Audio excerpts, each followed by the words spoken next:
But one of the things you learn when are working with a new platform, new tools, are the things that can go wrong. And I did a whole episode and somehow I deleted the session, but I think it was good because it allowed me to kind of go back and be a little bit more intentional about what I was going to say. And this will actually go in line with the first episode. So we'll talk a little bit more about what's needed to set positive, strong, powerful intentions and really just set a guide for manifesting the things that we want in our life. I thought about too, and I wanted to reflect on the last episode because, for example, Monday, I had a kid who started capoeira, started class with us, and he literally was like, yeah, I'm nervous coming in. And I'm thinking, why are you nervous? What? But then I realized, yeah, he's never done capoeira before. He doesn't know what to expect, but I give him mad props because he took the leap. And, it wasn't that bad because I did my best and everybody in the class did their best to welcome him in with a warm welcome. And he got to train and interact with everyone, which was beautiful. But the point is that, a lot of times we won't really know what we're doing or what to expect as we go into something. And that should be exciting in a lot of cases. And you'll be surprised of how forgiving the universe is when you make mistakes, because as long as you kind of fail forward, right, you'll see the opportunity that lies in being able to try it again, right? So that was just something that I was thinking about moving into the next one. And what could I bring? And the other thing is that once I got the first recording out there, I was like, man, I need branding. I need all these different things, which, to be honest, I've needed before because, the mindful movement, again, when I made the first episode, I didn't even know that I was going to name it that. And then I realized, oh, I have an LLC, the mindful movement. So I might as well name it that. And that actually gave me more focus of how I would go through, what I would actually do, how would I tie it in. And it all really just, came together. But what it took was that first step, right? And whether it's a cold plunge, whether it's jumping out of a plane, whether it's, just putting yourself out there, a lot of times, almost if you have the right mindset and you're flexible, which is one of the things we'll talk about later, things will go well. You will at least learn something, whether your intention is right for you, co-aligns with your values, or whether you're doing something for the wrong reason. So let's talk about really what the intention of this is. And it is setting powerful intentions, how to do it, what's the guide on how to bring things about. And there's 11 things that we're going to cover.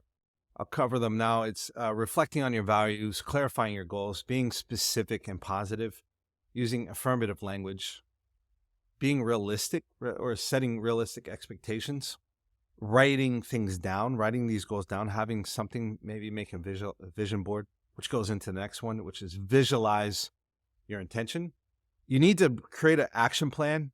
You need to stay flexible, practice gratitude, and stay committed. So we'll talk about those things that, what these actually really mean. And hopefully by the end of this episode, maybe you'll be inspired to do some of the things. And I would love to hear back in a couple months, a year, and really see if any of these things made a difference in your life. So the first thing that I want to talk about is reflect on your values. You have to really look at what matters in your life. What are your core values? What do you want to prioritize? Your intention should align with those values, because if they don't, then they're not going to be at the forefront of your mind when you are walking forward on your journey.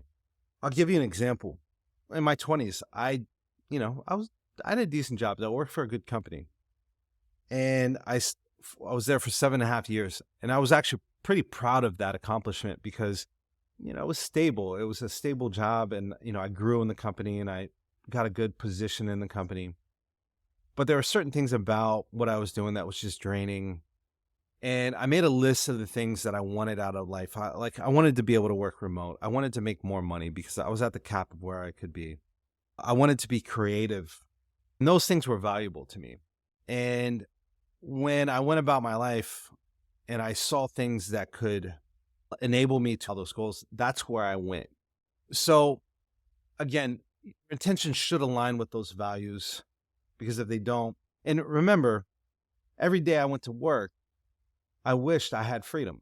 And if you set a goal to find a new career where you don't have to go into the office, you're going to find it because that's what you're consciously looking for.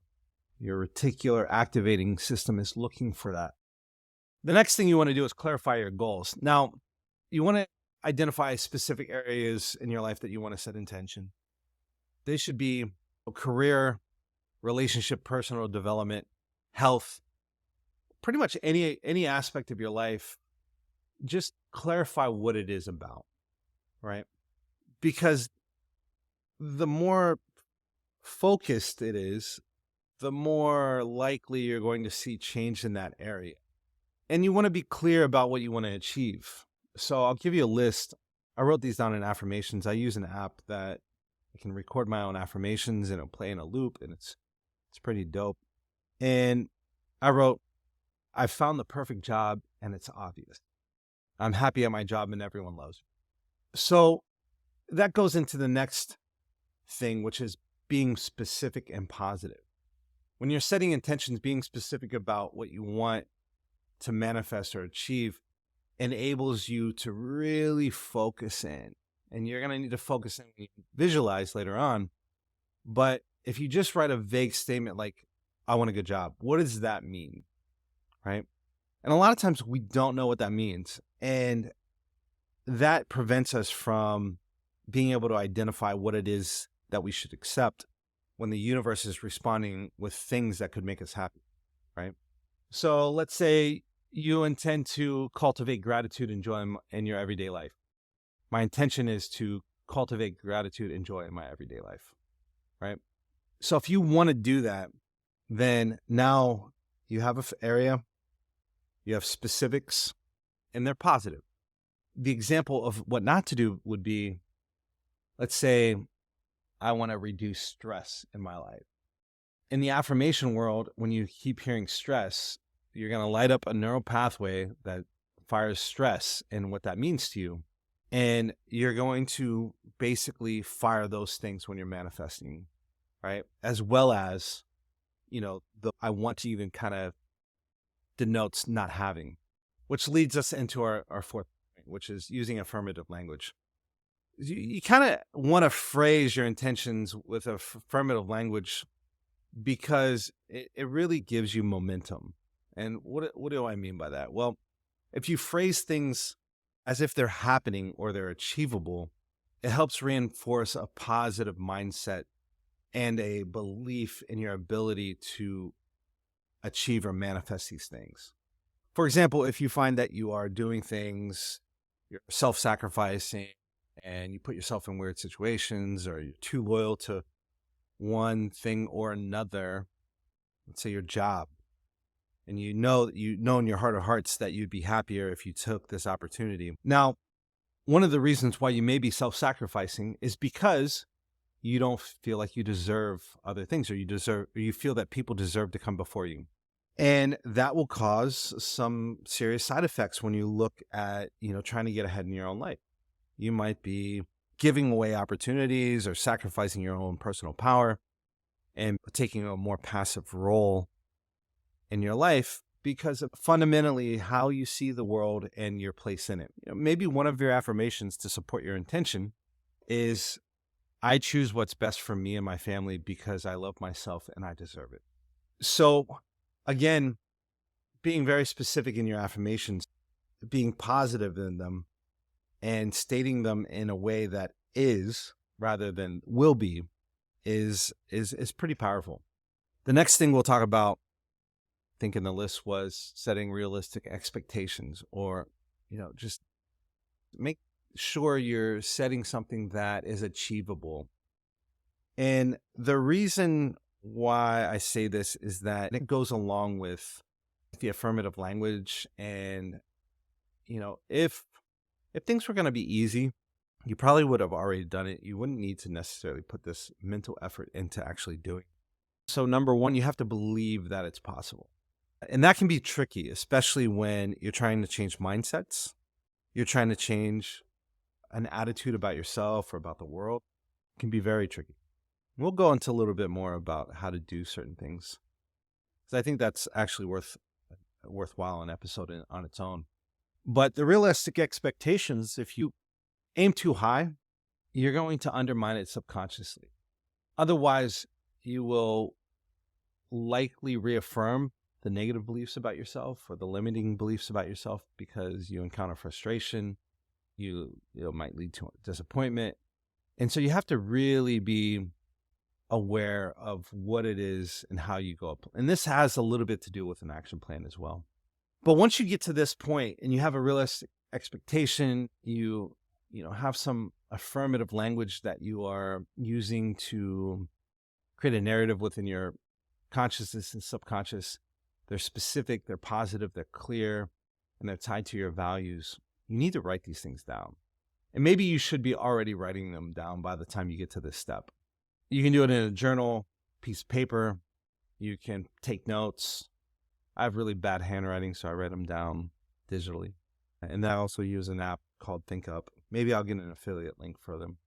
But it helps you, number one, when your thought becomes a thing on a piece of paper in the physical world, there is something magical there.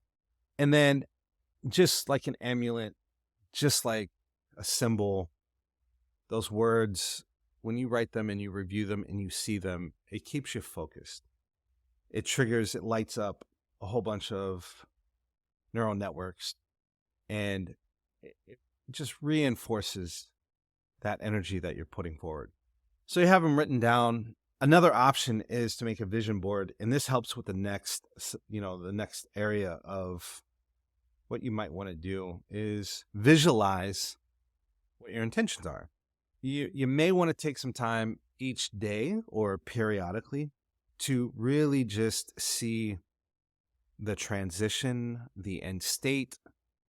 You maybe want to feel the next step. You want to see yourself doing it. Professional athletes do this all the time, right?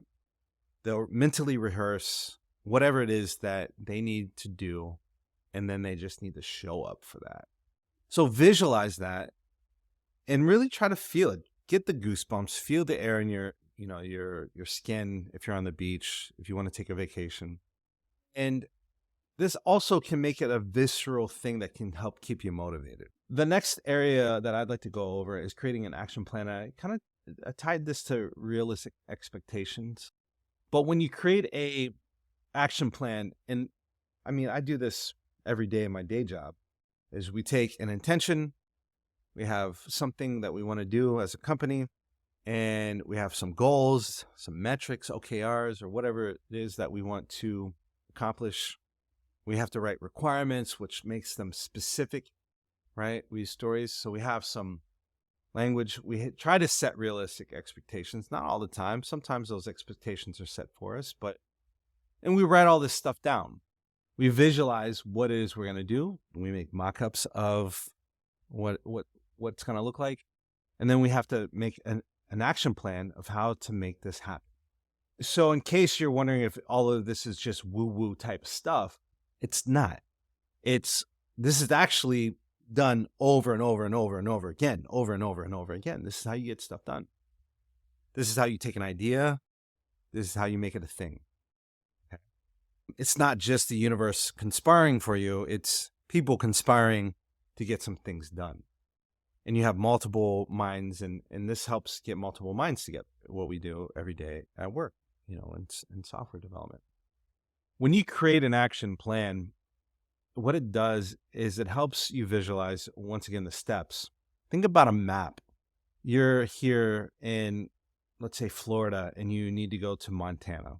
Back in the day before GPS, you would look at a map, you would say, I need to go here. And once I get here, I need to take a left. Oh, guess what? This is like 200 miles. We'll probably need to get gas here, blah, blah, blah, blah. Or you just fly by the seat of your pants and just hope that you get there.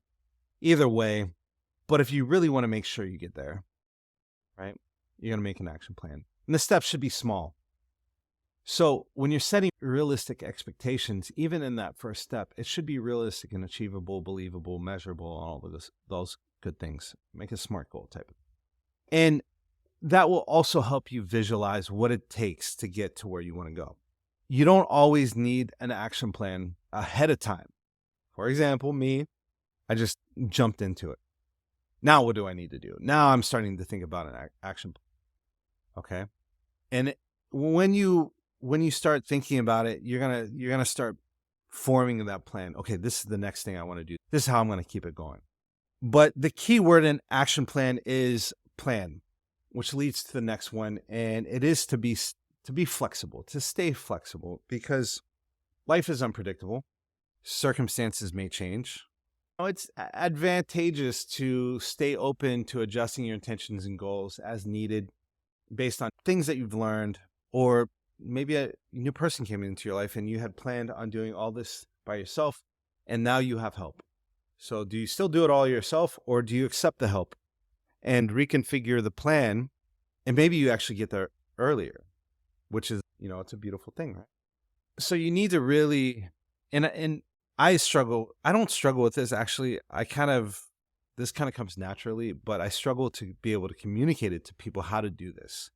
And there is a sweet spot between being specific and flexible or open. And in capoeira, we deal with this a lot. We have a goal, we have a sequence, we have some type of movement that we want to do, but somebody variates from the plan and we have to adjust. And the real fun comes into being flexible with your intention, maybe coming around and then finding the opportunity and then going again, right? Or readjusting and then letting go of that last intention with the larger intention of, getting the other person or achieving the goal this way. So the plan, but really stay flexible and adjust. You're going to grow. If it's a bigger goal, like buying a house, then you may have things happen in your life that expedite it or throw a little wrench. So just be flexible. The last thing we'll talk about is staying committed. Every great thing has challenges. You're going to encounter setbacks. You're going to be down, right? Your mental state's going to be down. You're going to be depressed. You're going to be sad. You're going to not have energy. You're not going to want to do these things. I think it was interesting when I went into my master's degree, the book that I was encouraged to read, or that we're required to read, is called Grit. I think that's what it was called. I think it was by Robert Greene. And the reason why you needed grit is because that's the only way you're going to get through the program. It's going to be tough. You're doing a master's degree, working full time. You have other things in your life, and you're going to have to spend 20 to 40 hours a week earning this. My bachelor was even harder. It was 40 hours a week, and I worked a full-time job, and I had a lot of other things to take care of. But that grit is really what will nail these things down. It will be what ensures that you meet your mark, you hit the target. And if you tie your goals or what you want to manifest to your core values, it will be much more easier to stay committed because you're not torn. There's no dissonance within your soul. It's almost, in some ways, it can be very effortless if you allow it to. So that was it. I mean, this is, 11 points, 11 things that you can do. You don't have to do all 11. I think if you do all 11, there's a pretty high likelihood of you manifesting what it is that you want to do or that you want to achieve or create in your life. Again, it's, reflecting on your values, clarifying your goals, being specific and positive, using affirmative language as if it's already happened, setting realistic expectations. And I will say the bigger the bigger the aspiration, the more commitment it's going to take. And so if you have that commitment, that grit, do it. If you trust in yourself, go for it. But again, write these things down, keep a record of it, visualize your intentions, create an action plan, break these things down into actionable steps. Walk these steps, constantly go towards your goal. Walk the steps day by day, 1% each day. My mestre nozinho, 1% better every day. If you can do that, it's still progress. Stay flexible. Oh, one thing I forgot, gratitude. Practicing gratitude for what you already have in your life as you work towards your intentions can help you stay positive and focused on what truly matters. And that goes a long way. For example, this first episode was deleted. Well, what can I be grateful for about that? It gives me another opportunity to re-record and be more focused. The other thing that gratitude does is it helps you attribute value to as many things as possible. And if you are truly grateful about what you have in your life, that's a good sign that you are living towards your values. The other thing is that it helps you frame things, setbacks, in a much more positive way. You see the light at the end of the tunnel, the silver line. And it's definitely a practice. So those are the 11 things. 11 is a special number too. If you know anything about numerology, maybe we'll talk about that. But I thank you for being here. And if you have it, hopefully I'll figure out how to turn on comments. If you have any comments on this, let me know. And again, if anything helped, if anything made sense, I would love to hear about it. So thank you for sticking around. I have some ideas for the next episode, and I hope to see you then. And if you haven't, like, subscribe, hit the bell, all those wonderful things.